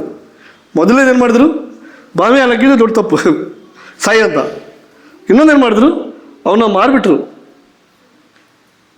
ನಿಮ್ಮನ್ನ ಮಾರ್ಬಿಟ್ರೆ ಹೆಂಗಿರ್ತಾರೆ ನಿಮ್ಮ ಅಪ್ಪ ಅಮ್ಮ, ನಿಮ್ಮ ಅಣ್ಣ ತಮ್ಮಂದಿರಲ್ಲ. ಆ ನೋವು ಸಹಿಸ್ಕೊಳಕ್ಕಾಗದ? ಲೈಫ್ ಲಾಂಗ್ ಹೆಂಗೆ ರಿವೆಂಜ್ ತೊಗೋಬೇಕಂತ ಯೋಚನೆ ಮಾಡ್ತಾ ಇರ್ತೀವಿ. ನಾನು ರಿವೆಂಜ್ ತೊಗೊತೀನಿ, ನಾನು ಯಾರಂತ ಗೊತ್ತಿಲ್ಲ ಅವ್ರಿಗೆ. ಜೋಸೆಫ್ ಬಾವಿಯಿಂದ ಹೊರಗೆ ಬಂದರೂ ಕೂಡ ಅವ್ರ ಅಣ್ಣಂದರಿಗೆ ವಿರೋಧವಾಗಿ ಮಾತಾಡಿಲ್ಲ. 44 ಹತ್ರ ಅವ್ರನ್ನ ಹಣಕ್ಕಾಗಿ ಮಾಡಿದ್ರು ಕೂಡ ಅವ್ರ ಅಣ್ಣನ ಬಗ್ಗೆ ಅವರು ವಿರೋಧವಾಗಿ ಮಾತಾಡನೇ ಇಲ್ಲ. ಯಾರು? ಜೋಸೆಫ್. ನಾವದೇನು ಮಾಡ್ತಿದ್ವಿ? ಬರೀಲಿ, ನಮ್ಮ ಅಣ್ಣ ಅಂದರೆ ಎಂಥ ಖತರ್ನಾಕ್ ಜನಗಳು ಗೊತ್ತಾ? ಸಾಯಿಸ ಬಿಟ್ಟರು ಅವರು. ಎಂಥ ಹೊಲಸು ಒಂದು ಮಕ್ಕಳು ನಾನು ನೋಡೇ ಇಲ್ಲ. ನಮ್ಮ ಅಣ್ಣಂದ್ರೆ ಎಷ್ಟು ಕೆಟ್ಟವರು, ಸಾಯಿ ಬಾಯಿಲಿ. ನಮ್ಮ ಅಣ್ಣಂದ್ರೆ ಎಷ್ಟು ಕೆಟ್ಟರು ಗೊತ್ತಾ? ನಾವು ಮಾರಬಿಟ್ರು ಅಂತೇಳಿಬ್ರು ಬಾಯಿಲಿ. ಬರೀಲಿ, ಏನು ಗೊತ್ತಾ ನಮ್ಮ ಅಣ್ಣಂದ್ರು? ಅವ್ರ ಬಗ್ಗೆ ಹೇಳಕ್ಕೆ ಹೋಗ್ಬಿಟ್ರು. ಅವ್ರಂಥ ಕೆಟ್ಟ ಮಕ್ಕಳು ನನ್ನ ಈ ಪ್ರಪಂಚದಲ್ಲೇ ಇಲ್ಲ. ವಿನೋದ್ರು ಬರೀಲಿ, ನಮ್ಮ ಅಣ್ಣಂದ್ರು ಇದಾರಲ್ಲ, ಏನು ಹೊಟ್ಟೆ ಕಿಚ್ಚು. ನಾ ಹೇಳಿದ್ದೆ ಎಲ್ಲರ ಮುಂದೆ ಅಡ್ವರ್ಟೈಸ್ಮೆಂಟ್ ಮಾಡಿದ್ದೆ ನಮ್ಮ ಅಣ್ಣಂದ್ರ ಬಗ್ಗೆ ಅಲ್ವಾ? ನಾವೆಲ್ಲ ಮಾಡಿದ್ವಲ್ಲ, ಅದು we all go through that. ಆದರೆ ಈ ವ್ಯಕ್ತಿ ಇದಲ್ಲ, ಜೋಸೆಫ್ ತುಂಬ ಡಿಫ್ರೆಂಟು. ಯಾರಿಗೂ ಹೇಳಿಲ್ಲ ಅವ್ರ ಅಣ್ಣಂದ್ರ ಬಗ್ಗೆ. ಅವರು ಎಲ್ಲಿ ಮಾರಿದ್ರು ಅಲ್ಲಿ ಹೋಗಿ ಒಳ್ಳೆ ಕೆಲಸ ಮಾಡ್ತಾಯಿದ್ರು, ಒಳ್ಳೆ ಆಳಾಗಿ ಕೆಲಸ ಮಾಡ್ತಾಯಿದ್ರು, ಒಳ್ಳೆ ಕೆಲಸಗಾರರಾಗಿ ಅವ್ರು ಜೀವನ ಮಾಡ್ತಾಯಿದ್ರು. ಅಲ್ಲಿ ನೋಡಿದರೆ ಅವರು ಯಾರು ಯಜಮಾನ ಇದ್ದಾರಲ್ಲ ಅವ್ರ ಹೆಂಡತಿಗೆ ಅವನ ಮೇಲೆ ಕಣ್ಣು, ನಾನಿನ್ನು ಮದುವೆ ಆಗಬೇಕಂತ ಅವನ್ನ ಎಳಿತವ್ರೆ. ಅವಾಗ ಜೋಸೆಫ್ ಏನು ಮಾಡ್ತಾನೆ, ಅವ್ರನ್ನ ಬಿಟ್ಟು ಓಡೋಗ್ತಾನೆ. ಆವಾಗ ಅವ್ರ ಹೆಂಡತಿ ಹೇಳ್ತಾರೆ ಅವ್ರ ಗಂಡನಿಗೆ, ಬರಿಲ್ಲೇ ಈ ವ್ಯಕ್ತಿ ನನ್ನ ಹಾಳು ಮಾಡಕ್ಕೆ ನೋಡಿದ, ಎಂಥ ದೊಡ್ಡ ಅಪವಾದ, ಯಾವ ಬ್ರದರ್ ಸಹಿಸ್ಕೊಂತೀರ ಹೇಳಿ, ನನಗೆ ಈ ವ್ಯಕ್ತಿ ಕೆಡ್ಸಕ್ಕೆ ಬಂದ ಅಂತ ಯಾವ ಬ್ರದರ್ ಸಹಿಸ್ಕೊಳ್ತೀರ? ಕೆಡ್ಸಕ್ಕೆ ಬಂದರೆ ಬೇರೆ ವಿಷಯ, ಕೆಡ್ಸಕ್ಕೆ ಬಂದಿಲ್ಲ. ಬಟ್ ಆದರೆ ಅದು ಅಪವಾದ ಸಿಸ್ಟರ್ಸ್ ನಮ್ಮ ಮೇಲೆ ಆಗ್ಬಿಟ್ರೆ ನಮಗೆ ಎಲ್ಲಿ ಮುಖ ತೋರಿಸ್ಬೇಕು ಹೇಳಿ? ಆಗ ಅವ್ರ ಗಂಡ ಏನು ಮಾಡ್ದ, ಹಿಂಗೆ ಮಾಡ್ತಾನೆ ನಮ್ಮ ಹೆಂಡತಿಗೆ ಅಂತ ಸೆರೆಮನೆಯಲ್ಲಿ ಹಾಕಿದ, ಜೈಲಿಗೆ ಹೋದ, ಜೈಲಲ್ಲಿ ಜೀವನ ಮಾಡ್ದ. ಇಬ್ಬರು ಫ್ರೆಂಡ್ಸ್ ಆದರು ಅವ್ರಿಗೆ, ಇಬ್ಬರು ರಾಜನ ಪಕ್ಕದಲ್ಲಿ ಕೆಲಸ ಮಾಡೋರು. ಅವರಿಬ್ಬರು ಕನಸು ಬಿತ್ತು. ಅವಾಗ ಜೋಸೆಫ್ ಒಂದು ಕನಸನ್ನು ರಿವೀಲ್ ಮಾಡ್ತಾರೆ. ಆ ಇಬ್ಬರಿಗೂ ಹೇಳ್ತಾನೆ, ನೀವು ರಾಜನ ಹತ್ರ ಹೋದಾಗ ನನ್ನ ಬಗ್ಗೆ ಸ್ವಲ್ಪ ಹೇಳಿ ಅಂತ. ಆ ಕನಸು ಏನು ರಿವೀಲ್ ಮಾಡಿದ್ರು ಅದು ನಿಜ ಆಯಿತು. ಅದು 2 ವರ್ಷ ಮರ್ತೋಗ್ಬಿಟ್ರು ಜೋಸೆಫ್ ಬಗ್ಗೆ. 2 ವರ್ಷ ಜ್ಞಾಪಕನೇ ಇಲ್ಲ. ಅವ ರಾಜನ ಒಂದು ಕನಸು ಬಿತ್ತು, ಅವಾಗ ಗೊತ್ತಾಯಿತು. ನನಗೊಂದು ಕನಸು ಜೈಲಲ್ಲಿ ಒಬ್ರು ಹೇಳಿದರು, ರಾಜನ ಕನಸು ಬಿದ್ದಿತ್ತು ಅಂತ. ಅವಾಗ ಹೊರಗಡೆ ಬಂದರು. ಇಷ್ಟು ರಿಜೆಕ್ಷನ್ ಯಾರ ಲೈಫಲ್ಲಿ ಆಗಿದೆ? ಬಾವಿಯಲ್ಲಿ ಹಾಕಿದ್ರು, ಮಾರ್ಬಿಟ್ರು, 44 ಹೆಂಡ್ತಿ ನೀ ಕೆಡ್ಸಕ್ಕೆ ಬಂದೆ ಅಂತ ಸುಳ್ಳು ಅಪವಾದ ಹಾಕಿದ್ರು, ಜೈಲಿಗೆ ಹೋದ. ಇಷ್ಟು ರಿಜೆಕ್ಷನ್, ಎಲ್ಲಿ ಹೋಗ್ತಾನೆ ಅಲ್ಲಿ ರಿಜೆಕ್ಷನ್. ಮತ್ತು ಇವನ್ನೆಲ್ಲ ಪಾಪ ಮಾಡ್ತಾ ಇಲ್ಲ. ಅವ್ನು ಹೇಳ್ತಾನೆ, ಅವ್ರ ಹೆಂಡತಿ ಕರೆದಾಗ ಹೇಳ್ತಾನೆ, ಮೇ ಬಿ ನಾನು ನಿನ್ನ ಹತ್ರ ಬರ್ಬೋದು, ಯಾರು ನೋಡಂಗಿಲ್ಲ, ಅವರೊಬ್ಬರು ನೋಡ್ತಾರೆ. ಯಾರು ಗೊತ್ತಾ? ದೇವರು. ಇವನು ಹೇಳ್ತಾನೆ, ಜೋಸೆಫ್ ಹೇಳ್ತಾನೆ, ದೇವ್ರು ನೋಡ್ತಾರಲ್ಲ. ಇಷ್ಟೆಲ್ಲ ಒಳ್ಳೆ ಕೆಲಸ ಮಾಡಿದ್ರು ಕೂಡ ಎಲ್ಲೆಲ್ಲ ಒಳ್ಳೇದು ಮಾಡ್ತಾನೆ ಅಲ್ಲೆಲ್ಲ ಅವ್ರಿಗೆ ಕೆಟ್ಟದಾಗ್ತಾಯಿದೆ. ಎಲ್ಲೆಲ್ಲ ಒಳ್ಳೇದು ಮಾಡ್ತಾನೆ ನಾವಾಗಿದ್ದರೆ ಒಳ್ಳೇದೇ ಮಾಡಬಾರ್ದು, ಜನಗಳಿಗೆ ಒಳ್ಳೇದೇ ಮಾಡಬಾರ್ದು. ಇವ್ರಿಗೆಲ್ಲ ಕೆಟ್ಟದ್ದು ಮಾಡಿದ್ರೆ ಬುದ್ಧಿ ಬರುತ್ತೆ. ನಾನು ಹಂಗೆ ಆಗ್ತೀನಿ, ಹಂಗೆ ಆಗಿದ್ದೀವಿ ನಾವೆಲ್ಲ ಹಿಂಗೆ ಆಗಿದ್ದು ಕಾರಣ ಹಂಗೆ ರಿವೆಂಜ್ ತೊಗೊಂಡು ಹಿಂಗೆ ಆಗಿದ್ದೀವಿ ನಾವು. ಸ್ಕೂಲಲ್ಲಿ ನಾ ತೋರಿಸ್ತೀನಿ, ನಾನು ಯಾರು ತೋರಿಸಿ ಇಲ್ಲಿ ಬಿಡ ಬಂದಿದ್ದೀವಿ. ಜೋಸೆಫ್ ಎನಿತೀನಿ. ಜೋಸೆಫ್ ಏನು ಮಾಡಿದ್ರೆ ಗೊತ್ತಾ? ಏನಾದರೂ ಆಗಲಿ ದೇವ್ರ ಪ್ರಕಾರ ಏನಿದೆಯೋ ಅದನ್ನು ನಾನು ಮಾಡ್ತೀನಿ. ದೇವ್ರು ಹೇಗೆ ನನ್ನ ಲೈಫ್ ಲೀಡ್ ಮಾಡಬೇಕಂತ ಬಯಸ್ತಾರೋ ಹಾಗೆ ನಾನು ಲೀಡ್ ಮಾಡ್ತೀನಿ. ಎಷ್ಟೋ ವರ್ಷಗಳಾದ ನಂತರ ಅವ್ರ ಅಣ್ಣಂದಿರೆಲ್ಲ ಬರ್ತಾರೆ, ಅವ್ನು ಗುರ್ತ ಹಿಡಿಯಂಗಿಲ್ಲ ಅವರು. ಅವಾಗ ಜೋಸೆಫ್ ಹೇಳ್ತಾನೆ, ನೀವು ನನಗೆ ಎಷ್ಟೋ ಕೆಟ್ಟದನ್ನು ಬಯಸಿದ್ದೀರ, ಆದರೆ ದೇವರು ಅದನ್ನೆಲ್ಲ ಒಳ್ಳೇದಕ್ಕೆ ನನಗೆ ಮಾಡಿದ್ದಾನೆ. ಅವನು ರಾಜನ ಪಕ್ಕದಲ್ಲಿ ಕೂತ್ಕೊಂಡ. ಯಾರು? ಜೋಸೆಫ್. ಅಷ್ಟು ದೊಡ್ಡ ಒಂದು ಪದವಿಯಲ್ಲಿ ಕೂತ್ಕೊಂಡು ಆ ರಾಜ್ಯವನ್ನು ಆಡಿದ, ಐಗುಪ್ತ ದೇಶವನ್ನೇ ಆಡಳಿತದಲ್ಲಿ ಇಟ್ಕೊಂಡ್ಬಿಟ್ಟ ಅವನು. Okay, remember Joseph. ಯಾವಾಗಲೂ ಜೋಸೆಫ್ ಅವ್ರನ್ನ ನೆನ್ಪು ಮಾಡ್ಕೊಳ್ಳಿ. ನಿಮ್ಗೆ ಯಾರಾದರೂ ರಿಜೆಕ್ಷನ್ ಮಾಡಿದ್ರೆ, ನಿಮ್ಗೆ ಯಾರಾದರೂ ಅವಮಾನ ಮಾಡಿದ್ರೆ, ನಿಮ್ಮನ್ನು ಯಾರಾದ್ರು ತಳ್ಳಿದ್ರಿ, ಪ್ಲೀಸ್ ರಿಮೆಂಬರ್ ಜೋಸೆಫ್. ಓಕೆ, ನಾನು ನಂಬ್ತೀನಿ ಈ ಥರವಾದ ಒಂದು ನೋವು ನಮ್ಗೆ ಯಾರಿಗೂ ಕೂಡ ಆಗಿಲ್ಲ. ಓಕೆ, ಇಲ್ಲಿ ಜೋಸೆಫ್ಗೆ ಏನು ಮಾಡಿದ್ರು ದೇವರು? ಆ ನೋವಲ್ಲಿ ಅವ್ನಿಗೆ ಜ್ಞಾನವನ್ನು ಕೊಟ್ಟರು. ಎಷ್ಟು ಜ್ಞಾನ ಕೊಟ್ಟರು ಅಂದರೆ, ಇಡೀ ಐಗುಪ್ತ ದೇಶದಲ್ಲಿ 7 ವರ್ಷ ಬರಗಾಲ ಬಂದರೆ ಏನು ಮಾಡಬೇಕು ಅನ್ನುವಂಥ ಜ್ಞಾನವನ್ನು ಅವನಿಗೆ ಕೊಟ್ಟರು. ಇದಕ್ಕೆ ಬೇಕಾಗಿರೋದೇನು ಗೊತ್ತಾ? ನಿಮ್ಮ ಸಮಸ್ಯೆಯನ್ನು ಜನರ ಹತ್ರ ತಗೊಂಡು ಹೋಗಬೇಡಿ, ಲೋಕದ ಜನರ ಹತ್ರ ತಗೊಂಡು ಹೋಗಬೇಡಿ. ನಿಮ್ಮ ಸಮಸ್ಯೆಯನ್ನು ಎಲ್ಲಿ ತಗೊಂಡು ಹೋಗ್ಬೇಕು? ದೇವರ ಹತ್ರ ಇಡಬೇಕು. ಶುಡ್ ನೀವೇನು ಮಾಡಬೇಕು? ದೇವ್ರ ಮುಂದೆ ಇಡಬೇಕು. ಯಾವಾಗ ಅವ್ರ ಅಣ್ಣಂದ್ರು ಬಂದರು, ಅವ್ರ ಮುಂದೆ ಬಂದರು, he never thought that I will take revenge. ನಮಗೆ ಒಳ್ಳೆ ಟೈಮ್ ಬಂದಾಗ ನಮ್ಗೆ ಯಾರೆಲ್ಲ ಕೆಟ್ಟದ್ದು ಮಾಡ್ತಾರಲ್ಲ ಅವ್ರು ಬಂದರೆ ನಮ್ಗೇನು ಅನ್ಸುತ್ತಾ? ನೋಡ್ದಾ, ನನಗೆ ನೀನು ಮಾಡ್ದಲ್ಲ, ಇವಾಗ ನಾ ಎಲ್ಲಿದ್ದೀನಿ ನೋಡ್ದಾ, ನೀ ಎಲ್ಲಿದ್ದೀನಿ ನೋಡ್ದ ಅಂತ ನಾವು ರಿವೆಂಜ್ ತೊಗೊಳ್ತೀವಿ. ಮೇ ಬಿ ನಾವು ಹೊರಗಡೆ ಎಕ್ಸ್ಪ್ರೆಷನ್ ಮಾಡೋಕ್ಕಿಲ್ಲ, ಒಳಗಡೆ ಒಂದು ಸಂತೋಷ. ಹಿಂಗೆ ಆಗ್ಬೇಕು ನನ್ನ ಮಗನಿಗೆ, ಒಳಗಡೆ ಒಂದು ಸಂತೋಷ ಅಲ್ವಾ? ಹೌದೇ ಅಲ್ವಾ? ಈ ಥರವಾದ ಲೈಫ್ ನಾವು ಲೀಡ್ ಮಾಡಿದ್ದೀವಿ. ಬಟ್ ರಿಯಲಿ ಹೇಳ್ತೀನಿ, as a disciples, as a ಕ್ರೈಸ್ತರಾಗಿ ನಾವು ನಮಗೆ ನೋವಾದಾಗ, ಕಷ್ಟ ಆದಾಗ, ತೊಂದರೆ ಆದಾಗ ನಾವೆಲ್ಲರೂ ದೇವ್ರ ಹತ್ರ ಬರಬೇಕು. ನಾವೆಲ್ಲರೂ ದೇವ್ರ ಕೈಲಿ ಅದನ್ನು ಒಪ್ಪಿಸಬೇಕು. ಯಾವಾಗ ನಾವು ದೇವ್ರ ಕೈಲಿ ಒಪ್ಪಿಸ್ತೀವಿ, ದೇವರು ಅದನ್ನು ಬ್ಯೂಟಿಫುಲ್ಲಾಗಿ ಮಾರ್ಪಡಿಸ್ತಾರೆ. ಸಾಮ್ಸ್ 119 ಹಾಂ, ಸಾಮ್ಸ್ 119:71 ಹೇಳಿದ್ರು. 119:71. ನಾನಾದರೂ ನಿನ್ನ ಧರ್ಮಶಾಸ್ತ್ರದಲ್ಲಿ ಉಲ್ಲಾಸ ಪಡುತ್ತೇನೆ. ಕಷ್ಟ ಅನುಭವವು ಹಿತಕರವಾಯಿತು. ಅದರಿಂದಲೇ ನಿನ್ನ ನಿಬಂಧನೆಗಳು ಕಲಿತೆವು. ನನ್ನ ಕಷ್ಟದ ವಿಷಯಗಳೆಲ್ಲ ಏನಾಯಿತು? ಮಾರ್ಪಾಡಾಯಿತು. ಯಾವಾಗಲೂ ಕೂಡ ದಾವೀದನು ಏನು ಮಾಡ್ತಾ ನನಗೆ ಏನೇ ಆದರೂ ನಾನು ನಿನ್ನ ಜೊತೆ ಇದ್ದೀನಿ. ನನ್ನ ಕಷ್ಟದ ಜೀವನ ಒಳ್ಳೆಯ ರೀತಿಯಲ್ಲಿ ಮಾರ್ಪಾಡಾಯಿತು. ಹೇಗೆ? ಯಾವಾಗ ನಾವು ದೇವರನ್ನ ನಂಬ್ತೀವಿ, ಯಾವಾಗ ನಾವು ದೇವರನ್ನ ಟ್ರಸ್ಟ್ ಮಾಡ್ತೀವಿ. ಯಾರು ದೇವರನ್ನ ಟ್ರಸ್ಟ್ ಮಾಡ್ತಾರೆ, he will their life will be transformed. ಅವ್ರ ಜೀವನ ಟ್ರಾನ್ಸ್ಫಾರ್ಮ್ಡ್ ಆಗಿರುತ್ತೆ. ಇವತ್ತು ಯೋಚನೆ ಮಾಡಿ ನೋಡಿ, ನಿಮ್ಮ ಜೀವನ ಪರಿವರ್ತನೆ ಆಗಿದೆಯಾ? ಕಷ್ಟಗಳು ಬಂದಾಗ ನೀವು ದೇವರ ಹತ್ರ ಹೋಗಿದ್ದೀರಾ? ಇವಾಗ ದೇವರ ಹತ್ರ ಹೋಗುವಂಥ ಅಭ್ಯಾಸ ನೀವು ಮಾಡ್ಕೊಂಡಿದ್ದೀರಾ? ನಾವೆಲ್ಲರೂ ಅಭ್ಯಾಸ ಮಾಡ್ಕೋಬೇಕು. ಕಷ್ಟ ಅಂತ, ನಷ್ಟ ಅಂತ, ರಿಜೆಕ್ಷನ್ ಬರುವಾಗ should go to God. God will do each and everything. Okay, ಅದ್ಭುತವಾಗಿ ಅದನ್ನು ಮಾರ್ಪಡಿಸ್ತಾರೆ. You understand? ದೇವರಿಂದ ಆಗದೇ ಇರುವಂಥ ಕಾರ್ಯಗಳು ಯಾವುದೂ ಇಲ್ಲ.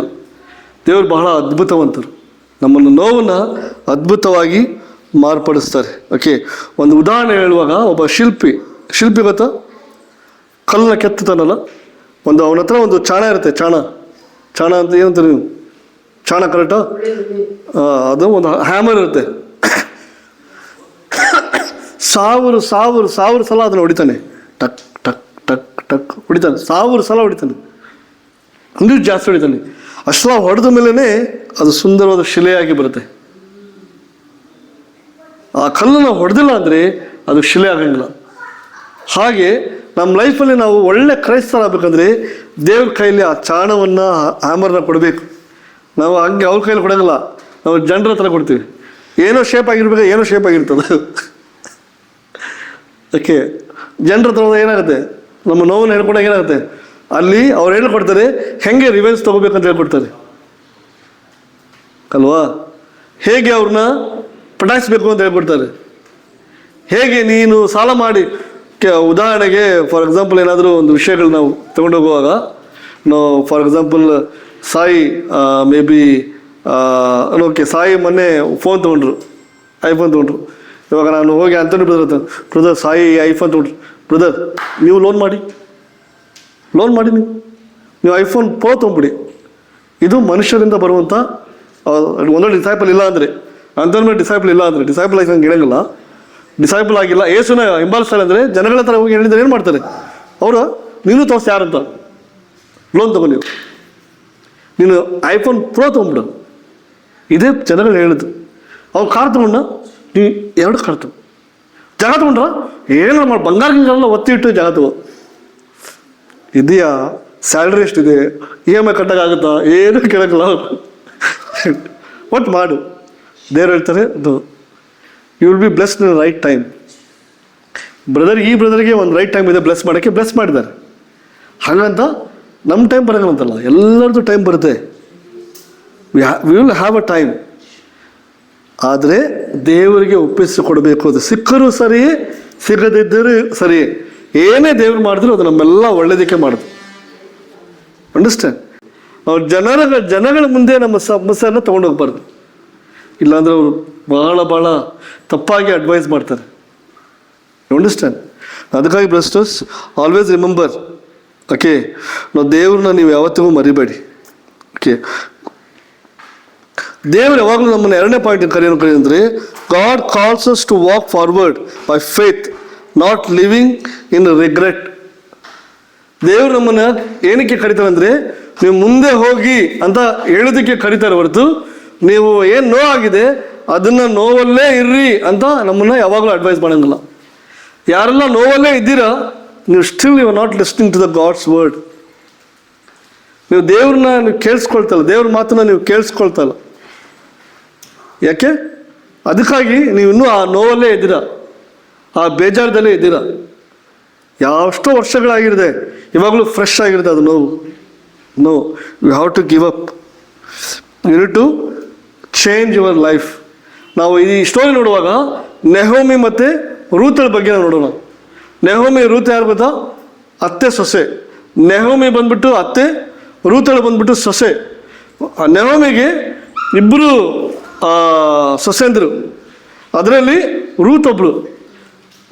ಒಂದು ಅವ್ರ ಜೀವನದಲ್ಲಿ ಎಷ್ಟು ದುರಂತ ನಡೆಯುತ್ತಂದರೆ ನೆಹೋಮಿಗೆ ಅವ್ರ ಗಂಡ ಸತ್ತೋಗ್ತಾರೆ. ಯಾರಿಗೆ? ಅವ್ರ ಅತ್ತೆಗೆ. ರೂತ್ ಅವ್ರ ಅತ್ತೆಗೆ, ನೆಹೋಮಿಗೆ ಅವ್ರ ಗಂಡ ಸತ್ತೋಗ್ತಾರೆ. ಅವರಿಬ್ಬರು ಮಕ್ಕಳು ಸತ್ತೋಗ್ತಾರೆ. ಅಂದರೆ ಅವರಿಬ್ಬರು ಸೊಸೆಂದರು ವಿಧವೆ ಆಗ್ಬಿಟ್ರು. ಏನಾಗ್ಬಿಟ್ರು ಅವರು? ವಿಧವೆ ಆಗ್ಬಿಟ್ರು. ಹೇಗೆ ನೋಡ್ತಾರೆ ವಿಧವೆ ಸಮಾಜದಲ್ಲಿ? ತುಂಬ ಕೆಟ್ಟ ದೃಷ್ಟಿಯಲ್ಲಿ ನೋಡ್ತಾರೆ ಅಲ್ವಾ? ಅವ್ರನ್ನ ಯಾವಾಗ ಪಟಾಯಿಸ್ಬೇಕಂತ ಎದುರು ನೋಡ್ತಾ ಇರ್ತಾರೆ. ವಿಧವೆಯವ್ರನ್ನ ಯಾರೂ ಬಿಡಂಗೇ ಇಲ್ಲ ಅಲ್ವಾ? ಆ ಟೈಮಲ್ಲಿ ನೆಹೋಮಿ ಹೇಳ್ತಾರೆ, ನನಗೆ ಸಾಮರ್ಥ್ಯ ಇಲ್ಲ ನಿಮ್ಮನ್ನು ತಿರ್ಗಾ ನನ್ನ ಹೊಟ್ಟೆಯಲ್ಲಿ ಮಗುವಾಗಿ, ನನ್ನ ಗಂಡು ಮಗು ಆಗಿ ನಿಮ್ಮನ್ನು ಮದುವೆ ಮಾಡಿಸುವಷ್ಟು ಮಟ್ಟಿಗೆ ನನಗೆ ಸಾಮರ್ಥ್ಯ ಇಲ್ಲ. ಅದಕ್ಕಾಗಿ ದಯವಿಟ್ಟು ನಿಮ್ಮ ಮನೆಗೆ ಹೋಗಿ ನೀವು ಇನ್ನೊಂದು ಮದುವೆ ಆಗ್ರಿ. ಎಷ್ಟು ಒಳ್ಳೆ ಹೃದಯ ಅವ್ರಿಗೆ.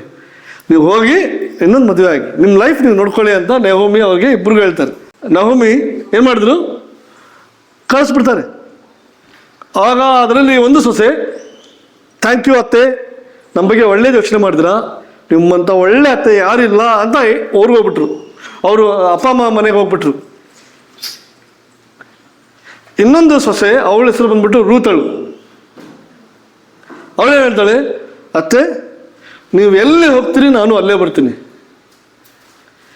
ನಿನ್ನ ಜನಗಳು ನನ್ನ ಜನಗಳು, ನಿನ್ನ ದೇವರು ನನ್ನ ದೇವರು. ನೀವು ಎಲ್ಲಿ ಹೋಗ್ತೀರಿ ನಾನು ನಿಮ್ಮನ್ನು ಬಿಡುವುದಿಲ್ಲ, ನಿಮ್ಮ ಹತ್ರನೇ ಇರ್ತೀನಿ.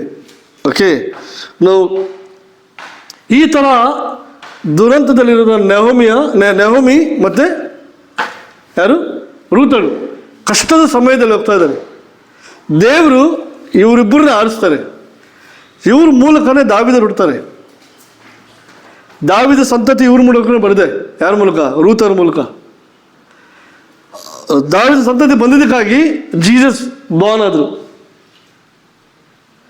ಯೇಸು ಕ್ರಿಸ್ತರು ಈ ಸಂತತಿಯಲ್ಲಿ ಬರ್ತಾರೆ. ಯೋಚನೆ ಮಾಡಿ ನೋಡಿ, ರೂತಳು ಬಂದ್ಬಿಟ್ಟು ಇದೇನು ಕಷ್ಟ, ಇವಾಗಲೇ ಮದುವೆ ಆಗ್ಬಿಟ್ಟು ನಮ್ಮ ಅಪ್ಪ ಮಾತ್ರ ಹೋಗಿ ಆರಾಮಾಗಿ ಇನ್ನೊಂದು ಮದುವೆ ಆಗಿ ಜಾಲಿಯಾಗಿರ್ತೀನಿ ಅಂತ ಹೋಗ್ಬೋದಾಗಿತ್ತು. ಹೋಗಿದ್ರೆ ಮತ್ತೆ ಬೇರೆ ದಾವಿದ ಹುಟ್ಟಕ್ಕೆ ಬೇರೆ ಪ್ಲಾನ್ ಮಾಡಬೇಕಾಗಿತ್ತು ದೇವರು. But because of Ruth heart God chose her. ಮತ್ತು ನೆಹೋಮಿ ಅವಳು ಹೃದಯ ನೋಡ್ಬಿಟ್ಟು ತುಂಬ ಇಂಪ್ರೆಸ್ ಆದರು ದೇವರು. ಅವ್ರ ಅತ್ತೆ, ಅವ್ರ ಸೊಸೆಂದ್ರ ಬಗ್ಗೆ ಅವಳು ಎಷ್ಟು ಆಲೋಚನೆಗಳು ಮಾಡ್ತಾ ಇದ್ದಾಳೆ. ಓಕೆ, ಎಷ್ಟೇ ಕಷ್ಟದ ಸಮಯಗಳು ಬಂದರೂ ಕೂಡ ಅತ್ತೆ ಸೊಸೆ ಜೊತೆಯಾಗಿ ಜೀವನ ಮಾಡ್ತಾರೆ. ಅದಾದಮೇಲೆ ಅವ್ರು ಊರಿಗೆ ಹೋದಾಗ ಅಲ್ಲಿ ಒಬ್ಬ ಬೋವಾಜನ ನೋಡಿ ಅತ್ತೆಗೆ ಒಂದು ಪ್ಲಾನ್ ಬರುತ್ತೆ, ಇವಳನ್ನ ಹೆಂಗೆ ಬಿಡಬಾರ್ದು, ಒಬ್ಬಳೇ ಇರಬಾರ್ದು, ಇವಳಿಗೆ ಮದುವೆ ಮಾಡಿಸ್ಬೇಕಂತ ಬೋವಾಜನಿಗೆ ಕನೆಕ್ಟ್ ಮಾಡ್ತಾರೆ ಅವರು. ಆಗ ಬೋವಾಜನಿಗೆ ಮತ್ತು ರೂತಳಿಗೆ ಮದುವೆ ಮಾಡಿಸ್ತಾರೆ. ಅವಾಗಲೇ ಈಶಿಯನ್ನು ಹುಡ್ತಾನೆ. ಈಶಿಯನ ಮಗ ದಾವಿದ. ನಾವು ಇವರು ಸ್ಟೆಪ್ ಬೈ ಸ್ಟೆಪ್ ದೇವರವ್ರನ್ನ ಬ್ಲೆಸ್ ಮಾಡಿದ್ರು. ಇದರಲ್ಲಿ ಏನು ಕಲಿತೀವಿ? ಏನೆಲ್ಲ ಆಗಿದೆ ಲೈಫಲ್ಲಿ ಕೂತ್ಕೊಂಡು ವರಿ ಮಾಡಬೇಡಿ, ಮುಂದೆ ಹೋಗಿ. God will bless us. ರೂತಳಿಗೆ ನೆಹೋಮಿಗೆ ದೇವ್ ಬ್ಲೆಸ್ ಮಾಡ್ತಾರೆ ಅಂದರೆ ನಮ್ಮನ್ನು ಬ್ಲೆಸ್ ಮಾಡ್ತಾರೆ. ಪ್ರಶ್ನೆ ಏನಂದರೆ, ನಾನು ರೂತಳ ಹಾಗೆ ನೆಹೋಮಿ ಹಾಗೆ ನಾನು ಇರ್ತೀನ? ಅದು ಪ್ರಶ್ನೆ. ನಾನು ಫೇತ್ಫುಲ್ ಆಗಿದ್ದೀನಿ ದೇವರಿಗೆ. ಇಲ್ಲಿರೋರು ಕೆಲವು ಜನಕ್ಕೆ ನಮಗೆ ಗೊತ್ತೇ ಇಲ್ಲ ದೇವ್ರು ಎಷ್ಟು ಪವರ್ಫುಲ್ ಆಗಿದ್ದಾರೆ ಅಂತ. ನೀವು ಅನುಭವಿಸ್ತಲ್ಲ ದೇವ್ರು ಯಾರಂತ. ಯು ರಿಯಲಿ ಆ ಒಂದು ರಿಲೇಷನ್ಶಿಪ್ನ ಬಿಲ್ಡ್ ಮಾಡಿ ದೇವರು ಯಾರು ಅಂತ ನಿಮಗೆ ಅದ್ಭುತವಾಗಿ ಗೊತ್ತಾಗಿದೆ. He really works. ನಮ್ಮ ಲೈಫ್ನ ತುಂಬ ಸುಂದರವಾಗಿ ಮಾಡ್ಬೇಕಂತ ಎದುರು ನೋಡ್ತಾರೆ. You are not sitting here by accident. ನೀವು ಏನೋ ಒಂದು ತಪ್ಪಾಗಿದೆ ಅದಕ್ಕಾಗಿ ನೀವು ಕೂತ್ಕೊಂಡಿದ್ದೀರ ಅಂತಲ್ಲ. ದೇವರು ಉದ್ದೇಶಪೂರ್ವಕವಾಗಿ ನಿಮ್ಮನ್ನ ಮೆಸೇಜ್ ಹೇಳ್ತಾ ಇದ್ರೆ, I am there for you, ನಾನು ನಿಮಗೋಸ್ಕರ ಇದ್ದೀನಿ ಅಂತ ಹೇಳ್ತಾರೆ. God can change Joseph life. God can change Naomi and Ruth life. He change our life also. ನಮ್ಮ ಲೈಫನ್ನ ಚೇಂಜ್ ಮಾಡೋಕ್ಕೆ ಅವರು ರೆಡಿ ಇದ್ದಾರೆ. Are we ready to change our life? Okay, ಮೂರನೇ ಪಾಯಿಂಟ್ ಬಂದ್ಬಿಟ್ಟು ಯೇಸು ಬಗ್ಗೆ ನಾವು ಕಲಿಯೋದಾದರೆ, if you learn about Jesus, ಅವರು ದನದ ಕೊಟ್ಟಿಗೆಯಲ್ಲಿ ಹುಟ್ಟಿದರು. ಎಲ್ಲಿ ಹುಟ್ಟಿದ್ರು ಅವರು? ದನದ ಕೊಟ್ಟಿಗೆಯಲ್ಲಿ ಹುಟ್ಟಿದ್ರು. ನಾವೆಲ್ಲ ಆಸ್ಪತ್ರೆಯಲ್ಲಿ ಹುಟ್ಟಿದ್ದೀವಿ ಅಲ್ವಾ? ಬೆಡ್ಶೀಟ್ ಹಾಕಿ ಅವ್ರು ಎತ್ಕೊಂಡಿದ್ದು, ಇವ್ರು ಎತ್ಕೊಂಡಿದ್ದು, ಅಲ್ಲಿ ಏಸು ಯಾರು ಎತ್ಕೊಂಡಿಲ್ಲ ಹಂಗೆ ಎಲ್ಲ ಕಡೆ. ಹೇಗೆ ದನದ ಕೊಟ್ಟಿಗೆಯಲ್ಲಿ ಹುಟ್ಟಿದ್ರು? ಭಯದಿಂದ, ಖುಷಿ ಸಂಭ್ರಮದಿಂದಲ್ಲ. ಯಾಕೆ? ಅವಳ ವಿಷಯ ಯಾರಿಗೂ ಗೊತ್ತಾಗಬಾರ್ದು ಅಂತ. ಅಷ್ಟು ಕಷ್ಟಕರವಾದ ದಿನಗಳು. ಯೇಸು ಕ್ರಿಸ್ತರು ಮೆಸೇಜ್ ಮಾಡುವಾಗ ಅವ್ರನ್ನ ಬೆಟ್ಟದಿಂದ ದುಃಖಿಸ್ತಾರೆ, ಸಾಯಿಸ್ಬೇಕಂತ. ಯೇಸು ಕ್ರಿಸ್ತರು ಮೆಸೇಜ್ ಮಾಡುವಾಗ, ಯೇಸು ಕ್ರಿಸ್ತರು ಪ್ರೀಚ್ ಮಾಡುವಾಗ ಅವ್ರನ್ನ ಡಿಸ್ಟರ್ಬ್ ಮಾಡ್ತಾರೆ, ಅವ್ರನ್ನ ಹೊಟ್ಟೆ ಬಾಕ ಅಂತಾರೆ. ಯೇಸುನ ಹೊಟ್ಟೆ ಬಾಕ ಅಂದರು, ದೆವ್ವದ ಒಡೆಯ ಅಂತಂದರು, ದೆವ್ವಗಳ ಸೈನ್ಯ ನಿಂದು ಅಂತ ಹೇಳಿದರು, ನೀ ಕುಡುಕರ ಸಂಗಡ ಕೂತ್ಕೊಳ್ಳುವವನು ಅಂತ ಹೇಳಿದರು, ನೀನು ಪಾಪಿಗಳ ಸಂಗಡ ಫ್ರೆಂಡ್ಶಿಪ್ ಬೆಳೆಸುವವನು ಅಂತ ಹೇಳಿದರು. ಯಾರನ್ನ? ಯೇಸು ಕ್ರಿಸ್ತನ. ಹಿ got rejection from each and everywhere. ಸ್ವಂತ ಫ್ಯಾಮ್ಲಿನೇ ಹೇಳಿದರು, ಎಲ್ಲ ಒಳ್ಳೇದು ಮಾಡ್ತವ್ರೆ, ಕೆಟ್ಟದ್ದು ಮಾಡಿದ್ರೆ ನಮಗೆ ಅಂದರೆ ಓಕೆ, ನಾವೆಲ್ಲ ಒಳ್ಳೇದು ಮಾಡ್ತಾರಲ್ಲ, ಸ್ವಲ್ಪ ಒಳ್ಳೇದು ಸ್ವಲ್ಪ ಕೆಟ್ಟದ್ದು, ಸ್ವಲ್ಪ ಒಳ್ಳೇದು ಸ್ವಲ್ಪ ಕೆಟ್ಟದ್ದು ಮಾಡ್ತೀವಿ. ನಮ್ಗೆ ಯಾರೋ ಹುಚ್ಚಿಡ್ದಿದೆ ಅಂದರೆ ಓಕೆ ಅನ್ನಿಸ್ಕೋಬೇಕು. We are like that only. But how but Jesus ಆ ರಿಜೆಕ್ಷನ್ನ ತಗೊಂಡ್ರು. ಅದಾದಮೇಲೆ ಗೆತ್ಸೆಮನೆ ತೋಟದಲ್ಲಿ ಏನು ಮಾಡಿದ್ದು? ಎಲ್ಲ ಶಿಷ್ಯರು ಹೊಡೋದ್ರು. He got rejection from his own people. ಸ್ವಂತ ಜನರಿಂದ ರಿಜೆಕ್ಷನ್ ಆಯಿತು. ಅವ್ರನ್ನ ಹೊಡಿತಾರೆ, ಬಡಿತಾರೆ, ಉಗುಳ್ತಾರೆ, ಗುತ್ತುತ್ತವ್ರೆ, ಬತ್ತಲೆ ಮಾಡ್ತಾರೆ, ಎಲ್ಲ ಮಾಡ್ತಾರೆ. ಹಿ got rejection from each and everybody. But still god Jesus told on the cross, father please forgive them, they don't know what they are doing. ಎಲ್ಲವನ್ನ ದೇವರಿಗೆ ಒಪ್ಪಿಸಿದ್ರು ಹೊರತು ಅವರಾಗೆ ಏನೂ ಮಾಡಲಿಲ್ಲ. ಅವ್ರು ಹೇಳ್ತಾರೆ ವಾಕ್ಯದಲ್ಲಿ, ವಾಕ್ಯ ಯೇಸು ಬಗ್ಗೆ ಹೇಳಿದೆ, ಯೇಸು ಬರೇ ನಮ್ಮ ಕೈ ಇದೆಯಲ್ಲ, ನಾವು ಯಾರಾದರೂ ಕರಿಬೇಕಂದ್ರೆ ಏನು ಮಾಡ್ತೀವಿ? ಹಿಂಗೆ ಮಾಡ್ತೀವಲ್ಲ, ಬಾಯಿಂದ ಕರಿತಾವಲ್ಲ, ಕೈಯಿಂದ ಕರಿಬೇಕು, ಹೆಂಗೆ ಕರಿತೀವಿ? ಹಿಂಗೆ ಕರಿತೀವಲ್ಲ, ಕರಿತೀವಿ ಅಲ್ವಾ? ಯೇಸು ಬಗ್ಗೆ ಹೇಳ್ತಾರೆ, ಯೇಸು ಏನಾದರೂ ಕಿರುಬಟ್ಟು ಹಿಂಗೆ ಮಾಡಿದ್ರೆ ಸಾವಿರಾರು ದೂತಗಳು ಬರ್ತಿದ್ರಂತೆ ಅವ್ರು ರಕ್ಷಣೆ ಮಾಡೋಕ್ಕೆ. ಬರೀ ಹಿಂಗೆ ಮಾಡಿದ್ರು, ಅಷ್ಟು ದೂತಗಳು ಬಂದು ಅವ್ರನ್ನ ರಕ್ಷಣೆ ಮಾಡ್ತಾ ಇದ್ರಂತೆ. But just didn't use the power. He depended on god.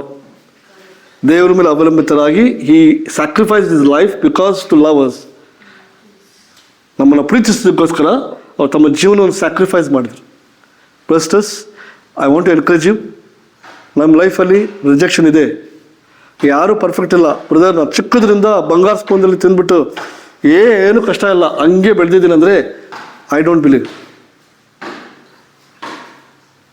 Okay, Mukesh Ambani, Anil Ambani ಅವ್ರಿಗೂ ಕಷ್ಟ ಇದೆ. ಅವ್ರು ನೋಡೋಕ್ಕಷ್ಟೇ ರೋಲ್ಸ್ ರಾಯಲ್ ಎಲ್ಲ ಓಡಾಡ್ತವ್ರೆ, but they are having lot of problem. You understand? ಭಾಳ ಪ್ರಾಬ್ಲಮ್ಸ್ ಇದೆ. ಅದಕ್ಕಾಗಿ we are the blessed people. ನಾವೆಲ್ಲ ಬ್ಲೆಸ್ಸಡ್ ಆಗಿದ್ದೀವಿ. We know the way. ನಮಗೆ ವೇ ಗೊತ್ತು. ಇವಾಗ ಏನು ಗೊತ್ತು? ಕಷ್ಟ ಬಂದಾಗ ಏನು ಮಾಡಬೇಕು, ನಾವೆಲ್ಲ ಕಷ್ಟ ಬಂದಾಗ ದೇವರ ಹತ್ರ ಹೋಗ್ಬೇಕು, ದೇವ್ರ ಮುಂದೆ ಅದನ್ನು ಇಡಬೇಕು. But you don't do any wrong things. Don't learn to do wrong things. ನನಗೆ ಹಿಂಗೆ ಮಾಡಿದ್ದಾರೆ, ನಾನು ಹಿಂಗೆ ಮಾಡ್ತೀನಿ, ಅದು ಮಾಡಬೇಡ್ರಿ. ನನಗೆ ಹಿಂಗೆ ಮಾಡಿದ್ದಾರೆ ದೇವ್ರೆ, ನೀವು ನನಗೆ ಹೇಳ್ಕೊಡಿ, ನಾ ಇದರಿಂದ ಏನು ಕಲಿಬೇಕಂತ. Every rejection, every pain is a lesson for us. ನಮಗೊಂದು ಪಾಠ. ಯಾರು ಕಲಿತಾರೆ ದೇ ವಿಲ್ ಗ್ರೋ ಸ್ಪಿರಿಚುವಲಿ. ಯಾರು ಕಲಿಯಂಗಿಲ್ಲ they grow in a discourage life. Disappointment ಲೈಫಲ್ಲಿ ಬೆಳೀತಾ ಇರ್ತಾರೆ. ನೀವೆಲ್ಲ ಸ್ಪಿರಿಚುವಲಾಗಿ ಬೆಳಿಬೇಕಂದ್ರೆ, ನಾವೇನು ಮಾಡಬೇಕು? ನಾವು ಆತ್ಮೀಯಾಗಿ ಬೆಳಿಬೇಕು. ಏನು ಮಾಡಬೇಕು? ನಮ್ಮ ಕಷ್ಟ ಬಂದಿದೆ ದೇವ್ರೆ, ನಿಮ್ಮ ಕೈಲಿ ಒಪ್ಪಿಸ್ತೀನಿ, ಇದರಿಂದ ಏನು ಕಲಿಬೇಕಂತ ಹೇಳ್ಬೇಕು ಹೊರತು ಹೆಂಗಾರು ಮಾಡಿ ಪಾಠ ಕಲಿಸೋದಿಲ್ಲ. No. What I can learn from this? How I can change my attitudes? Okay, ಅದನ್ನೆಲ್ಲ ನಾವು ಕಲಿಬೇಕು. ನಾವು ಕಷ್ಟದಲ್ಲಿ ಇದ್ರೂ ಕೂಡ ನಗಬೇಕು. ನಮ್ಮ ಮನೇಲಿ ಪ್ರಾಬ್ಲಮ್ ಇದೆ, ಸಭೆಗೆ ಬಂದು ನಾವು ನಗ್ತಾ ಫೆಲೋಶಿಪ್ ಮಾಡಬೇಕು. ಪ್ರಾಬ್ಲಮ್ ಇದೆ ಅಂತ ಹಿಂಗೆ ಕುದುರಕ್ಕೆ ಆಗಂಗಿಲ್ಲ. We are not that kind of people. V have a problem, but still we are happy with the fellowship. ಒಳ್ಳೆ ರೀತಿಯಲ್ಲಿ ನಾವು ಫೆಲೋಶಿಪ್ ಮಾಡ್ತೀವಿ. ಏನೋ ಬ್ರದರ್ಸ್, ನಾನು ನಿಮಗೆಲ್ಲ ಅರ್ಥ ಆಯಿತು. ನಾವು please god is they for us. ದೇವರು ನಮ್ಮ ಜೊತೆ ಇದ್ದಾರೆ. ನಮ್ಮ ಕಷ್ಟ ಆಗಲಿ ನಷ್ಟ ಆಗಲಿ ನಾವೆಲ್ಲ ಏನು ಮಾಡಬೇಕು? ದೇವರ ಹತ್ರ ತೊಗೊಂಡು ಹೋಗ್ಬೇಕು. He will guide us, he will show the way. Thank you very much.